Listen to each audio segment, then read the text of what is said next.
हे WhatsApp everyone, मैं नील हूं और आप देख रहे हैं Indigo civil services YouTube channel. दिन भर की कसमकस के बाद अभी शाम के समय में जब मुझे पूरी तरीके से सारी जानकारी मिल गई है, तब मैं वीडियो बना रहा हूं।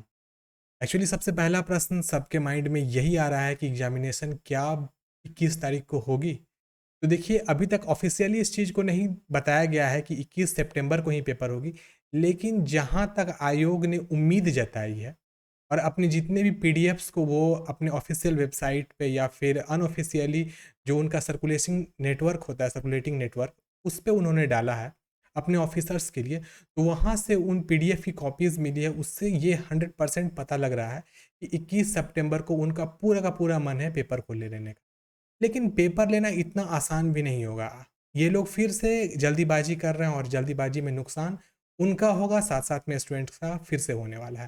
तो चलिए, इन्हीं सब क्वेश्चंस को हम लोग माइंड में रखते हुए अपनी इस वीडियो को शुरू करते हैं और आपके माइंड में जितने भी प्रश्न हैं उसका मैं अभी जवाब देने की कोशिश करूंगा। वैसे जो भी है, सबसे पहला प्रश्न है कि 68वीं परीक्षा की अपडेट क्या है। तो हम अभी अपडेट के ऊपर बात करेंगे, क्या नोटिफिकेशन आ रही है आयोग के तरफ से, या फिर जो भी न्यूज़ नेटवर्क है या फिर कोई भी सोशल मीडिया नेटवर्क है वहाँ से क्या अपडेट आ रही है। दूसरा, कि 1/9/2022 मतलब आज के दिन का क्या अपडेट है, और ऑफिशियली वेबसाइट पे साथ साथ में उनके सर्कुलेटिंग नेटवर्क के माध्यम से, मतलब जो भी ऑफिशियल्स होते हैं उनका एक अलग नेटवर्क होता है, वो उस नेटवर्क से डिमांड करते हैं स्कूल से, कॉलेजेस से, जितनी भी सीट्स हैं आप मुझे भेजो। वो सब पीडीएफ को भी हम लोग अभी देखेंगे। और सबसे बड़ी बात, दिलीप सर के बहुत ही मेहनत करने के बाद उन्होंने अपना पूरा योगदान दिया है आज के दिन को, मतलब बीते हुए दिन को, 31 अगस्त को, जिसको छात्र एकता दिवस के रूप में हम लोग अब सेलिब्रेट करेंगे, क्योंकि हमारी बहुत बड़ी मतलब समझिए तो हम लोग को एक बहुत बड़ी अचीवमेंट मिली है। सबसे पहला, 1 डे 1 एग्जामिनेशन हमें मिल गया। दूसरा, ये इक्विपर्सेंटाइल सिस्टम को हटा दिया गया। जैसे ही 2 दिन से पेपर एक दिन में आएगा तो इक्विपर्सेंटाइल मेथड खुद ब खुद हट जाएगा। अब एक और छोटी सी डिमांड है, एक्चुअली ये डिमांड नहीं है। अब देखिए, आयोग को जब पेपर लेना है ले ले, कोई दिक्कत नहीं है, हम लोग वी आर रेडी। लेकिन यही बात है कि कुछ ऐसा गलती नहीं कर दीजिए जिससे कि आपको बाद में पछताना पड़ जाए। तो वो क्या प्रॉब्लम हो सकती है उसको बात करते हैं। और उसके बाद फोर्थ क्वेश्चन है कि एग्जामिनेशन एक्सटेंशन के क्या चांसेस, तो उस पर भी हम लोग अभी चर्चा करेंगे कि क्या ऐसी परिस्थितियां आ सकती है जिस पे एग्जामिनेशन एक्सटेंड कर जाएगा। और सबसे लास्ट प्रश्न की यूपीएससी और यूपीपी सीपीएससी का जो कैलेंडर है वो ओवरलैप कर रहा है। तो भाई, यूपीपीएससी और यूपीएससी पहले से इस चीज़ को प्लान करके रखे हुए, तो क्या होगा उस चीज़ को हम लोग अभी देख। तो देखिए, सबसे पहला यहाँ पर है कि 68वीं का अपडेट क्या है। तो ये पीडीएफ ऑफिशियल वेबसाइट पे डाली गई थी, अभी मैंने देखा है तो इसका पीडीएफ शायद नीचे चला गया है, मैं अभी थोड़ी देर पहले देखा था। तो इसमें लिखा हुआ है, आज दिनांक 1/9/2022 को बिहार लोक सेवा आयोग की 67वीं संयुक्त प्रारंभिक प्रतियोगिता की पुनर्परीक्षा आयोजन कराने के संबंध में आयोग कार्यालय में आयोजित हुई बैठक की कार्रवाई। तो आपको पता चल गया कि आज के दिन 9 तारीख को मीटिंग हुई है और उस बाजाप्ता मीटिंग में इतने सारे जो चीफ पीपल थे मिनिस्ट्री के, वो सब अवेलेबल थे। अब इसमें क्या कहा गया है, इसमें कौन कौन से इंपॉर्टेंट पॉइंट है, मैं उसको जज कर देता हूँ। वैसे आप वीडियो को पॉज करके पढ़ लेना खुद से क्या लिखा हुआ है, मैं हर एक पॉइंट को डिस्कस नहीं करूंगा। देखिए इसमें क्या लिखा हुआ है। सबसे पहला, परीक्षा एक ही पाली में कराई जाएगी, ओके। और उसके लिए पर्याप्त अतिरिक्त केंद्रों का चयन भी जिला पदाधिकारी पुनः करेंगे, तो ये ऑर्डर आया है। दूसरा क्या, अतिरिक्त केंद्रों पर केंद्राधीक्षक एवं वीक्षक उस केंद्र के प्रधानाध्यापक या अध्यापक के स्थान पर किसी सरकारी पदाधिकारी या प्रखंड शिक्षा पदाधिकारी किसी को भी रेंडमली वहां पर भेजा जाएगा। उसके बाद है, इसके अतिरिक्त केंद्रों पर स्टैटिक दंडाधिकारी की भी प्रतिनियुक्ति की जाएगी। ये सब कंडीशंस आ रहे हैं मीटिंग के बाद में। और उसके बाद कहा जा रहा है कि 3/9/2022 तक आयोग कार्यालय में जितने भी डॉक्यूमेंट्स जाएंगे, वहां से आएंगे, हर एक इंस्टीट्यूशन से, कॉलेजेस से, स्कूल से, वो 3/9/2022 तक डिपॉजिट कर देना है। उसके साथ में आयोग से लिखित अधियाचना भी की जाएगी। फिफ्थ पॉइंट में है, आयोग द्वारा अतिरिक्त केंद्रों की सूची के आलोक में पूर्वतः एक ही पाली में उक्त पुनर्परीक्षा कराने के संबंध में आवश्यक निर्णय भी लिया जाएगा। और छठा पॉइंट है, विलंब न हो इसलिए पुनर्परीक्षा इसी माह में आयोजित की जाए। देखिए, बार बार आयोग ये एकदम पूरा एकदम भिड़ गया, लग गया है कि इसी माह में वो पेपर ले लेगा। इसकी संशोधित तिथि 21/9/2022 रखी जा सकती है। एक बात यहाँ पे ध्यान रखिएगा, यहाँ पे क्या लिखा हुआ है, जा सकती है, मतलब आयोग भी अभी भी 100% नहीं है कि वो 21/9/2022 को पेपर ले लेगा। मतलब क्या चल रहा है मुझे समझ में नहीं आ रहा है। ये लोग 100% रेडी नहीं है, लेकिन पेपर कराने के लिए एकदम बेताब है। पता नहीं कौन लोग इनको ऊपर से ऑर्डर दे रहे हैं इस तरीके का, कौन से संस्थान ऐसी हैं जो कि पूरा का पूरा लग गई हैं कि एकदम 21/9 को पेपर ले ही लेना है चाहे कुछ भी हो जाए। भाई ऐसे थोड़े होता है भाई, ये क्या है, ये 10th 12th का परीक्षा है, उसके लिए भी 3 महीने पहले लोग रेडी रहते हैं, क्वेश्चन पेपर प्रिंट कराते हैं। अगर अभी के टाइम में आप उम्मीद कर लो, जल्दीबाजी में ये लोग किसी भी वेंडर को दे दिए प्रिंट करने के लिए और वहाँ से क्वेश्चन पेपर अगर लीक हो जाता है तो आयोग फिर बोलेगी क्या कि इसमें गलती किस थी, तो फलाना स्कूल की, फलाना पदाधिकारी की, उनको निलंबित कर दिया जाए। यहाँ पर इनकी क्या गलती है वो उनको कभी नहीं दिखने वाली है। तो ये देख लीजिए, ये पीडीएफ था और ये पीडीएफ अभी वेबसाइट पर नहीं दिख रहा है। और यहाँ पे देख सकते हैं पत्रांक 22 CH बीपीएससी का है और किस दिन ये जारी किया गया है, 1/9/2022 को जारी किया। अब देखिए दूसरा भी यहाँ पर आप देख सकते हैं एग्जामिनेशन एक्सटेंशन के क्या चांसेस है। ये अनऑफिशियल नेटवर्क से उनका पीडीएफ वायरल हुआ है।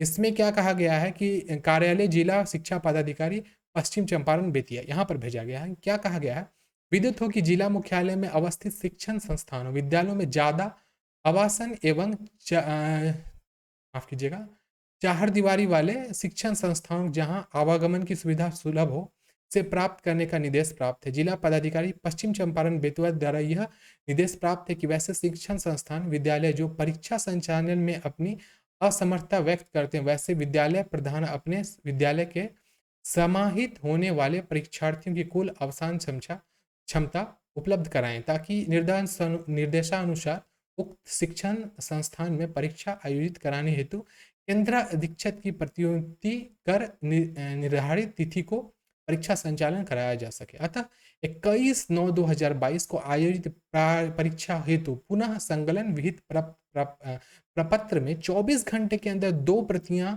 में अधो हस्ताक्षरी कोषांग में अनिवार्य रूप से उपलब्ध कराना सुनिश्चित किया जाए। जिला पदाधिकारी पश्चिम चंपारण बेतिया एवं आयोग को अग्रेतर कार्यवाही हेतु समर्पण किया जा सके। तो आप देख सकते हो ये भी 1/9/2022 का ही ये चिट्ठी है, जो विभागीय चिट्ठी है उनके अपने सर्कुलेटिंग नेटवर्क में, और इस चिट्ठी के साथ में इसको अटैच करके भेजा गया था।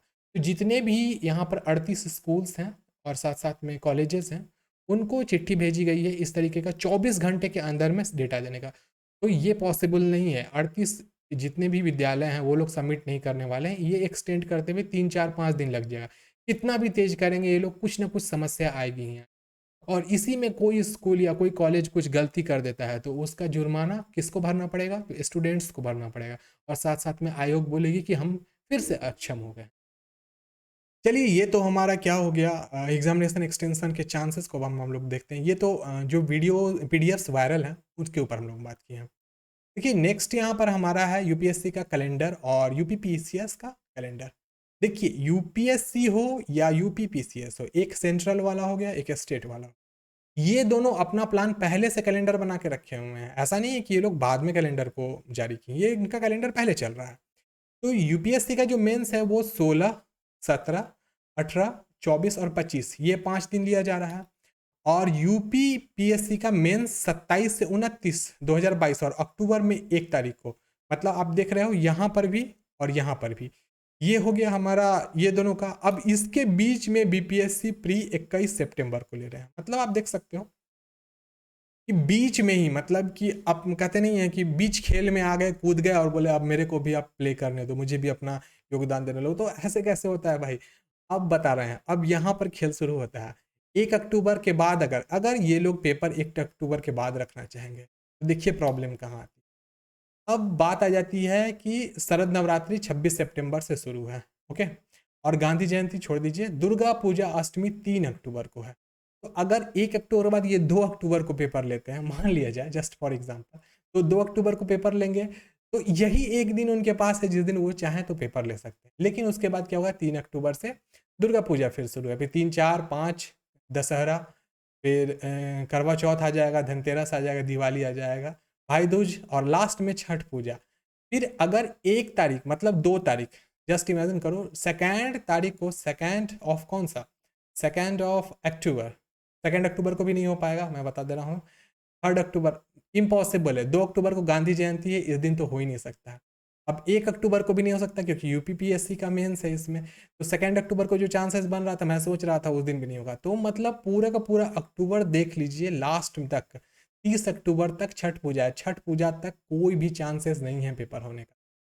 तो या तो आयोग के पास एक ही ऑप्शन है, अगर वो अच्छे से पेपर कराना चाहे तो 21 तारीख को ही वो पेपर करा ले, बाई हुक और बाई क्रुक। और अगर नहीं कराती है पेपर और कुछ अक्षमता आती है तो इनको बड़ी समस्या झेलनी पड़ेगी, और पूरा का पूरा सितंबर तो गया, फिर अक्टूबर चला जाएगा, फिर नवंबर में ही वो पेपर ले पाएंगे। अब आपको क्या करना है, आपको सबसे पहले सीएमओ बिहार को ट्वीट करते रहना है हमेशा। क्यों? क्योंकि पेपर को या तो देखिए, एक्सटेंशन करना है या नहीं करना है, ये छात्र नेता जो हमारे दिलीप सर हैं वही डिसीजन लेंगे क्या करना है कैसे करना है, क्योंकि सिस्टम को ज़्यादा अच्छे तरीके से जानते हैं। हम लोग टीचर हैं, हम लोग पढ़ाने का काम करते हैं, हम लोग बस सपोर्ट में हमेशा खड़े रहेंगे, ये बात है। लेकिन वो सोचेंगे विचारेंगे क्या करेंगे, क्या पेपर इस दिन लेना है, 1 डे 1 एग्जामिनेशन क्या हो पाएगा या नहीं हो पाएगा। तो देखिए, अब मेरा एक ही चीज़ कहना है कि अगर बीपीएससी पेपर बोल रही है 21 सितंबर को लेना है तो कोई इशू नहीं है, मुझे कोई प्रॉब्लम नहीं है। क्योंकि ओवरलैप होने का मतलब ये नहीं है कि 21 तारीख को या तो यूपीपीसीएस का मेंस है या यूपीएससी का मेंस, कोई भी ऐसा नहीं है, आप 21 तारीख को ले सकते हो। लेकिन एक तरीके से इसमें देखा जाए तो यूपीएससी और यूपीपीएससी के स्टूडेंट्स के साथ थोड़ा सा गलत हो जाएगा, क्योंकि वो लोग अभी मेंस लिख रहे हैं, एकाएक प्री लिखने लगेंगे, तो एक तरीके से स्टूडेंट का ही है इसमें नुकसान। तो आप क्या कीजिए, आप सीएमओ बिहार को ट्वीट कीजिए। ट्वीट क्या करना है आपको कि एग्जामिनेशन को या तो एक्सटेंड करके नवंबर में ले जाया जाए, और नहीं तो अगर आप नवंबर में नहीं ले जा सकते हैं तो 16 तारीख से पहले पेपर ले लीजिए, 15 तारीख को आप पेपर ले लीजिए, बढ़िया रहेगा। पेपर मतलब मेंस का पेपर से पहले ही हो जाएगा, लेकिन ऐसा कुछ होने वाला नहीं है। जो भी अपडेट्स आएंगे वो आपको जल्दी ही हमारे चैनल के माध्यम से मिल जाएंगी। साथ में आप अन्य जो हमारे नेटवर्क हैं, टीवी नेटवर्क जैसे कि जी बिहार, बिहार तक और NBC 24, इन सबों का बहुत बड़ा योगदान रहा है हमारी इस आंदोलन में। तो आप इनको भी ट्वीट कर सकते हैं, ईमेल कर सकते हैं, और इनके जो भी हैंडल्स हैं, चाहे वो इंस्टाग्राम के हैंडल हो, वहाँ पे आप जाके कमेंट लिखिए कि ये आपको डेट को एक्सटेंड कराना है या नहीं कराना। देखिए, जहाँ तक मेरा मानना है, आप बोलोगे आपकी मेरी राय क्या है, मैं क्या सोचता हूँ, तो मेरी राय यही है कि पेपर को भी जल्दीबाजी में मत कीजिए, समस्या आ जाएगी आयोग। आप क्या करो कि नवंबर के फर्स्ट वीक में, नवंबर का फर्स्ट वीक आप सेलेक्ट कर लो और इसमें आप पेपर ले लो, ठीक है। और उसके बाद 1 महीने का ही टाइम देना आप, पूरा का पूरा नवंबर, और दिसंबर के लास्ट वीक तक आप मेंस, कोई इशू नहीं। 50 दिन का वैसे टाइम मिलना चाहिए, 50 दिन देख लीजिए। नवंबर के 1 नवंबर के बाद जब आपको पेपर लेना हो फर्स्ट वीक में, 50 दिन देखिए, और उसके बाद आप मेंस ले लीजिए, ज़्यादा अच्छा रहेगा। अभी जो जल्दीबाजी में आप 21 सितंबर को पेपर लोगे, इसमें नुकसान 100% मैं लिख के दे रहा हूँ, कहीं ना कहीं से फिर से लीक होगा और पूरा का पूरा इंडिया में फिर से बेइज्जती हो जाएगी बिहार बीपीएससी की। तो इन चीज़ों को आयोग को समझना चाहिए। देखिए, मैं ज़्यादा नहीं बोलूँगा, लास्ट में एक ही चीज़ बोलूँगा कि जो भी काम कीजिए विचार के कीजिए, क्योंकि बिना विचारे जो करे सो पाछे पछताए। बाद में ऐसा नहीं हो कि आपको पछताना पड़ जाए, फिर से कोई स्टूडेंट आ जाएगा सामने में, उनको प्रॉब्लम हो जाएगी, केस हो जाएगा सो हाई कोर्ट में, फिर वो बहुत बड़ा लफड़ा हो जाएगा, आपका भी नुकसान हो जाएगा, हमारा भी नुकसान। वैसे भी बेरोजगारी की दर बहुत ज़्यादा बढ़ती जा रही है, बेरोजगारी को हटाना है और अच्छे ऑफिसर्स को अगर डिपार्टमेंट बनाना है तो अच्छे से पेपर लीजिए। पार्सिनेशन नहीं होना चाहिए, कोई चीटिंग नहीं होना चाहिए, पेपर लीक नहीं होना चाहिए, कोई धांधली नहीं होनी चाहिए, सीट नहीं बिकना चाहिए, यही सब चीज़ ध्यान रखिए आयोग को। और इस आयोग को अगर अच्छे से काम करना है तो आप हमें सपोर्ट कीजिए, हम सपोर्ट करने के लिए 100% तैयार हैं। लेकिन विद्यार्थी का कहीं से भी नुकसान नहीं होना चाहिए, क्योंकि हम बेरोजगार हैं, आप लोग सरकारी महकमे हैं, आप लोग अगर हम लोग को नहीं ध्यान दोगे तो शायद कोई नहीं देने आएगा। तो आज के लिए इतना ही, नेक्स्ट डे नए कंटेंट के साथ मिलते हैं, तब तक के लिए bye bye, take care and stay blessed.